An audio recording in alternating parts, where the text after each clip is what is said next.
Voltamos a apresentar Light News, com Maria Rafar.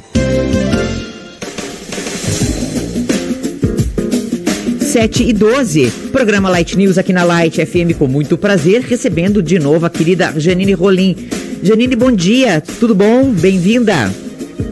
Bom dia, Maria, bom dia, Karina, bom dia aos ouvintes, tudo ótimo. E você? Tudo certo, tudo dominado. Querida, vamos a uma coisa que é interessante, como lidar com as emoções. Bom, essa é a grande resposta, né? A grande pergunta de $1 milhão, e a resposta também vale muito. Mais ainda, em que nós tivemos aqui na pandemia toda uma questão aflorada, muita coisa se referindo a estados ansiosos e tudo mais. Não sei o que você vai falar a respeito, mas começa, depois a gente continua. Bom, então quero $1 milhão, começa por aí. Querida, sem dúvida é uma pergunta que acho que faremos por toda a nossa existência enquanto humanidade, né? Porque talvez quando desvendarmos de fato, né, o mundo acabe, né, Maria? Porque sim, emoções nos regem de muitas formas, né? Sim. Sobretudo que a gente pode começar por uma diferenciação entre emoção e sentimento, que é uma grande também discussão científica, né, da psicologia e da psiquiatria. Mas a gente pode aí desenhar uma linha de raciocínio que é a emoção tendo como base conceitual algo que já é corpóreo, né? Então a gente pode considerar assim de uma forma mais simplista, né, que a emoção sempre vai ter uma resposta fisiológica, ou seja, algo muito mais instintivo, tanto que nascemos com emoções básicas, né, que a gente já vai citar quais são, ao passo que o sentimento já é uma elaboração, já que já envolve a cognição, ou seja, já é um pensamento, uma categorização, talvez, daquilo, uma nomeação daquilo. Então, é uma outra etapa que uma não necessariamente, de forma alguma, exclui a outra, mas a maioria hoje dos pesquisadores, dos estudiosos das emoções, defende a ideia de que a emoção precede o sentimento. Então, você primeiro tem uma emoção, né, uma reação emocional ao evento, seja qual for, tanto externo quanto interno, muitas vezes, né? Um pensamento pode disparar uma emoção, por exemplo, e depois isso pode gerar um sentimento. Então, eu posso ter uma emoção de medo diante de algo muito apavorante, a Covid, por exemplo, acabamos de citar, né? E aquilo vai gerar sentimentos dentro já do meu funcionamento pessoal, do meu funcionamento, do meu contexto cultural também, porque não? Experiência, então, momento, é uma série de coisas. E aí é que você toca. Série de variáveis. Você toca num ponto muito importante, porque talvez se nós não tivéssemos todo esse medo que hoje temos, medo da questão financeira, da questão de saúde, tudo misturado, né? Medo de não rever pessoas que nós gostaríamos, medo de não voltar ao que estava antes, sei lá. Se nós não tivéssemos todo esse contexto, talvez o nosso sentimento, talvez o manejo das emoções fosse um pouco mais fácil, não é? Então isso está acontecendo para todo mundo. Você sabe que tem uma coisa que de vez em quando me acontece, até eu comento com o Nato quando a gente está de carro. Tem um momentinho, assim, de vez em quando, em que eu olho assim, mesmo que seja só pessoas atravessando a rua, por exemplo, né? Todo mundo de máscara. Aí você olha e fala assim, meu Deus, parece que eu estou num filme. Não parece que você está vivendo essa situação, não é? Você entendeu o que eu quero dizer? É uma coisa assim tão estranha. Sabe, você, né, essas máscaras, principalmente isso, impressiona muito, né? E aí você fica assim pensando, mas eu não estou no filme, isso está acontecendo. Então você veja as circunstâncias de cada pessoa, como são muito particulares e hoje muito fora daquilo que nós vivemos até hoje, né, Janine? O mundo inteiro não viveu isso ainda, né? Absolutamente. E o grande desafio, a grande aprendizagem que a gente tem ao longo da nossa vida aí, é justamente aprender a administrar essas emoções, né? Então, essa reação que você tem ali, né, instintiva, rápida, automática, até quando se depara com essa cena, né, de um filme praticamente, ela é muito invasiva até, involuntária, e depois você faz essa administração, e essa administração pessoal é que é muito particular, e daí vai de todo o meu contexto. A gente precisa também colocar o elemento aí, por exemplo, de algum sofrimento psíquico já anterior, alguma condição mais específica de um funcionamento psíquico. Por exemplo, pessoas que têm transtornos psiquiátricos, por exemplo, são, obviamente, pessoas alvo de muitas pesquisas, né? E as pesquisas, muito baseadas nas reações que a gente tem diante da emoção, mostram que as estratégias que as pessoas lançam mão, né, diante das emoções, geralmente é ruminação, por exemplo, que é uma estratégia involuntária, tá, gente? De ficar ruminando aquele assunto, de ficar... a gente pode, aí trazer no contexto da Covid, as pessoas que ficaram, talvez por um período de tempo, ou ainda estão só dentro daquele medo, sem conseguir funcionar, minando isso, ou vai para uma esquiva, né? A gente pode falar aí do negacionismo, vai para uma fuga, cria um mundo paralelo onde nada disso está acontecendo. Isso. Né? Ponta, né? E às vezes também é interessante uma pesquisa do Dr. Ellery, que é um grande psiquiatra que trabalha com regulação emocional, Maria. Ele citou, em 2010, essa pesquisa, ele citou até mesmo a solução de problemas, que a gente pode ver como uma estratégia mais inteligente, mais funcional, como uma das estratégias mais usadas por pessoas com transtornos psiquiátricos. Porque até mesmo já lançar mão de uma solução de problema, num momento que aquilo não era necessário, que era necessário acolher, vivenciar aquela emoção, até isso pode ser um equívoco. Ou seja, até a melhor estratégia, no momento errado, pode ser o ruim para mim. Então, o básico é a gente entender que emoções não são por si só negativas ou positivas. Esse é um grande equívoco que a gente comete até na verbalização sobre emoções. Existem emoções que nos afetam positivamente, emoções que nos afetam negativamente, mas todas elas têm uma funcionalidade, todas elas comunicam uma necessidade para mim. Não é verdade quando te dá esse medo talvez mais ativo, tu tem talvez um momento de reflexão, aumenta o teu cuidado, ou um momento de tristeza muito profundo, às vezes nos leva a resoluções interessantes, não é? Da vida, de como eu vou seguir minha vida, o que eu preciso mudar. Então, precisamos compreender de uma vez, talvez como seres humanos, que as emoções nos compõem. Sim. E não existe demonização de emoção negativa. Eu não posso sentir isso, né? É feio sentir raiva, às vezes é pecaminoso, né? Com esse cunho mais até religioso, que ingessa as pessoas e fica atolando essas emoções internamente, que um dia vão implodir ou explodir. Aliás, a raiz da palavra emoção está ligada a pôr para fora, né? Isso. Né? Então é muito importante a gente acolher o que vem. Né? Emoção não vem para ficar. As pessoas têm muito medo de se entregar a ela, né? Mas se eu sentir a tristeza, Janine, eu não vou ficar nela presa. Talvez vou cair numa depressão ou num coitadismo, que as pessoas têm muito medo, né?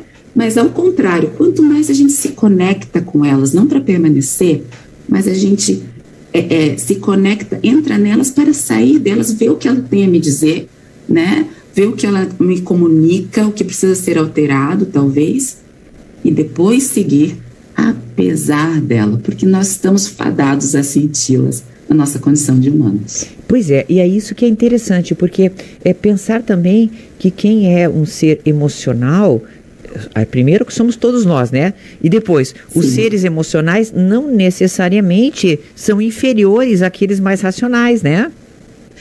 Não. É um modo de responder a tudo isso. E ele é particular desde de fatores genéticos, né? Eu já trago isso um pouco formatado em mim quando nasço. E a gente vê nos bebês, não é? Respostas diferentes aos mesmos estímulos. E depois o contexto vai me formando, né? Quem teve muitas vivências, por exemplo, dolorosas, né? Ao longo da infância, da adolescência, às vezes vivenciou a perda de uma figura de pai ou mãe ou de alguém muito especial na sua vida, talvez já tenha uma sensibilidade maior para a dor, ou não, desenvolveu uma resposta de força, né? Uma reação, uma expectativa, uma demanda de dar conta daquilo. Então isso é muito teu, e assim, aceitar é muito legal, né? Muito libertador, né, Maria? Aceitar o nosso modo de funcionamento não significa permanecer nele sempre, se ele não é funcional, mas ter a coragem de me conhecer como consigo ser hoje, para então desenhar o que eu quero ser, né? Eu posso mudar esse jeito de reagir, eu posso perceber, já estou respondendo a essa emoção da mesma forma como eu tenho respondido e não está sendo legal para a minha vida, nem para os meus relacionamentos. E desenhar novos modos de responder a isso. E quando nós fizermos esse desenho, aí vamos tentar ajudar um pouco as pessoas. Para fazer esse primeiro desenho, é bom estar fora das emoções também, né? Porque é muito complicado quando você está no meio do olho do furacão também, né? É muito bonitinho falar, mas no meio do olho do furacão é bom não começar a fazer estratégias novas que você não vai conseguir, por enquanto, pelo menos. Não vai conseguir. Não, você pode até tentar começar, mas não vai conseguir. Vai ser frustração garantida, porque a emoção sequestra, e não é isso que vai acontecer com você que está nos ouvindo, acontece com todos nós. A emoção sequestra, né? Ela me deixa amordaçada, me prende minha cognição toda, né? Então não vai haver reflexão, não vai haver mudança, que são elementos que nos demandam a cognição, né? Então, fora desse momento de sequestro emocional, de ativação emocional, de raiva, de muita alegria, de muita tristeza, você pode daí refletir sobre como foi que você reagiu, como você gostaria de ter reagido, o que você consegue. E, gente, não é uma escala sempre ascendente. Sim. Talvez vou conseguir, agora estou livre. Não, o caminho de crescimento ele é cheio de buracos, né?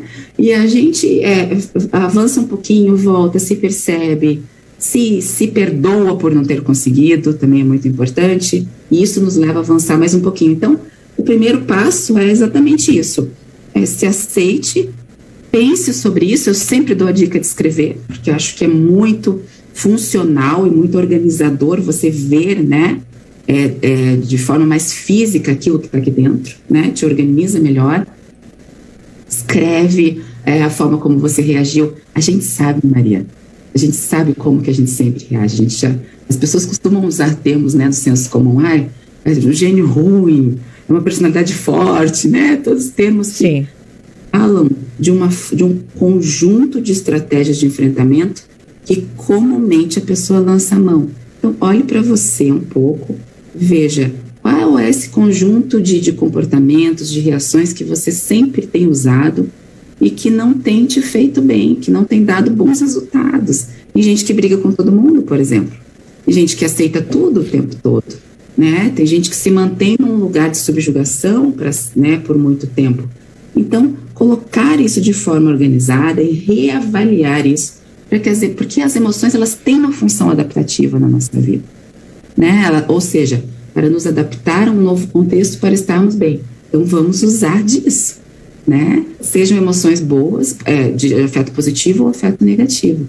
Então, olhar, escrever, se perceber e desenhar outra forma para você trazer isso para a tua mente, para que no momento de um novo sequestro emocional, isso já exista ali para algum resgate aí da memória, para você lançar a mão de outra estratégia. E daí também, talvez, e isso seria bacana, que aliás é a nossa função em família, ensinar isso aos jovens, né? Porque às vezes você está lá super estudando estratégias para você melhorar a tua vida e tudo mais, e o teu filho adolescente está lá no quarto e ele não está usando nenhuma estratégia porque você não ensinou. É bom ensinar estratégias também, né, Janine? Muito bom. E a primeira que a gente pode ensinar é essa de se perceber e nomear, né? A gente certamente, suponho, Maria, com liberdade aqui, que você também, assim como eu, não foi ensinada enquanto pequena de isso que você está sentindo é raiva, filha, né? A gente faz isso com a raiva, isso é tristeza. Nomear as emoções. E acredite, por mais acesso que teu adolescente aí tenha, né, teu filho tenha, tua filha tenha, não é uma aprendizagem muito experiencial, muito mais do que cognitiva. Quando ela está vivenciando aquilo, você sentar um pouco, dedicar um pouco de tempo, se vulnerabilizar um pouco, falar, eu também sinto isso muitas vezes, né? É difícil de lidar, eu sei. Falar sobre isso, ventilar esse assunto. Isso já organiza o teu adolescente, teu futuro adulto aí, né, em formação, e vai aprender a lidar. Isso é inteligência emocional, né? Que a gente não teve muito acesso por muitos anos na educação. Hoje fala-se um pouco mais, mas na prática familiar pouco se faz ainda, né? Porque tem aquele mito de vergonha, né? De não mostrar o que está sentindo, de esconder, né? De não mostrar que está triste para os filhos, né? De não mostrar que está preocupado. Ao passo que, quando a gente mostra a nossa humanidade, a gente está ajudando essa criança, esse jovem, a lidar com os fatores humanos nele. E te garanto que ele tem também e vai passar por isso a vida toda. Com certeza. Ou seja, se você puder dar uma facilitada, vamos combinar que ajudaria bastante, né? Muito, muito. Ajude você, já aproveite e promova. Tem tanto material interessante aí, de boa fonte, que você pode ler, você pode dar para o teu vídeos interessantes, de boas fontes de profissionais da saúde mental mesmo, gente, né? Sérios, responsáveis, que estão falando sobre as emoções. Promova isso aí, traga isso para a pauta. É tão gostoso se conhecer, né? É tão libertador, é tão mais fácil lidar consigo mesmo quando você sabe já o teu funcionamento mais padronizado, a resposta mais comum, e aprender novos jeitos é muito, muito, muito interessante. Incentivo a todos. Sempre com lições super boas pra gente. Querida Janine, obrigada por estar com a gente. Ela é psicóloga, professora e uma série de outras coisas. Querida, um beijo, tá? Até mais, Janine. Beijo a todos. Tchau, obrigada, querida. Obrigada. Janine Rolim aqui com a gente. Obrigada, meu amor. 7h29.